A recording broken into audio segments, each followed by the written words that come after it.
Imagine this. You have an application, a social app for example, and you are using Postgres, which is a relational database with indexes, joins, and asset guarantees. In this video, we will explore what happens as the database reads explode, and we will try to solve the problems that arise. So, your app is trending. Every user is refreshing the feed endpoint 10 times a minute, and every single refresh runs this exact query on the database. Assume you are now receiving 10,000 requests per second. Let's see what happens. Postgres keeps its data on disk, and every one of these queries has to read from that disk. Disk reads are slow, they are measured in milliseconds. Let us say one of these queries takes about 10 milliseconds of disk work. That means one worker can finish only about 100 of these queries per second. The read capacity of the disk is maxed out. A single Postgres machine cannot keep up with 10,000 requests per second. The requests keep piling up, the database starts to respond slowly, and the site goes down. So let's fix this.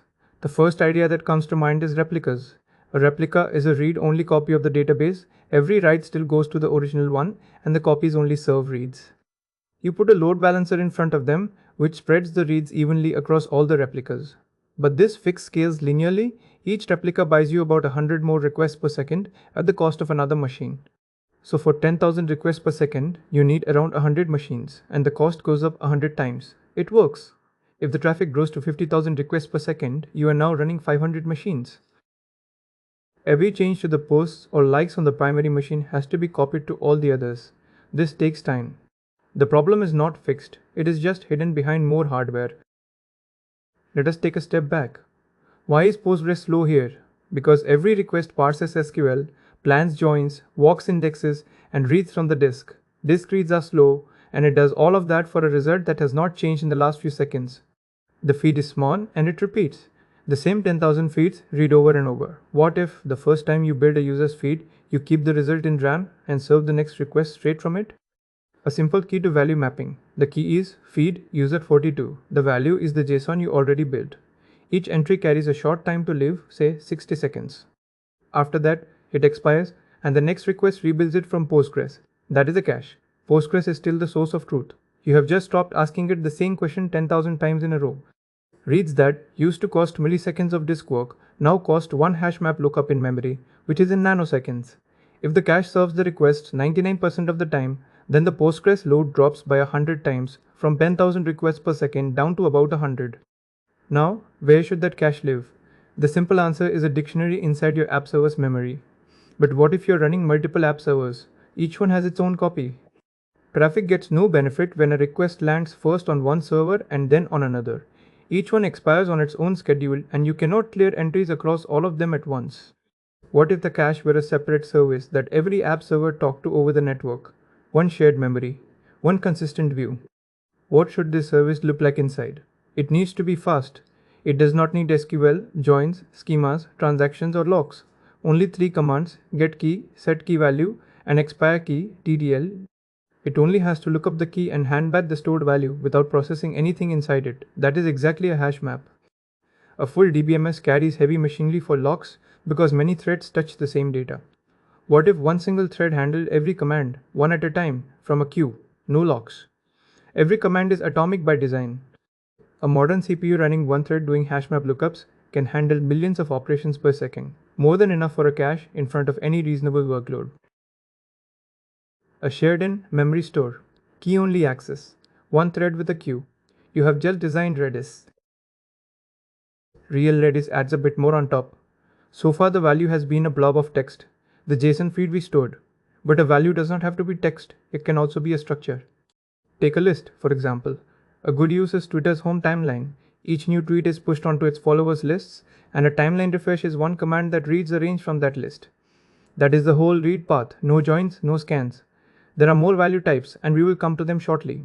First, one thing to be clear about, Redis keeps all its data in RAM. That is what makes it fast. But it also means that if the process crashes, the memory is gone. On restart, Redis either starts empty or reloads the last snapshot it wrote to disk. Anything written after that snapshot is lost. That is why Redis is used as a cache, a copy of data that lives somewhere else and not as the source of truth. Losing a cache is fine, you just rebuild it from Postgres. Losing the source of truth is not. This is why RAM-only stores are only put in front of a real databases. One Redis process is already fast, millions of operations per second. But a single machine has limits, RAM is finite, and if the process dies, everything served by it dies too. So how do you scale Redis? Two levers. First, replication. You run one primary Redis and one or more replicas. The primary takes every write. Each replica keeps an up-to-date copy by streaming the writes from the primary.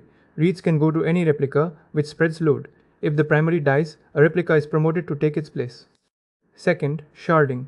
When the dataset does not fit in the RAM of one machine, or when writes alone are saturating one process, you split the keys across many Redis nodes. This is called Redis cluster.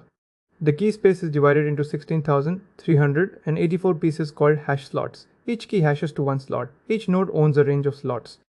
A client that wants key user42 hashes it, looks up which node owns that slot, and talks to that node directly.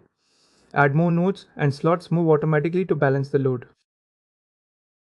We just saw a value can be a list as well as text. That is the real trick behind Redis. The key is always a simple string, but the value can be one of many types, and each type unlocks a different use. Pick a sorted set as your value, and you have a leaderboard. It keeps millions of scores in ranked order, and reading the top 10 players is a single command. Pick a hyperlog log, and you can count unique visitors without storing every user ID.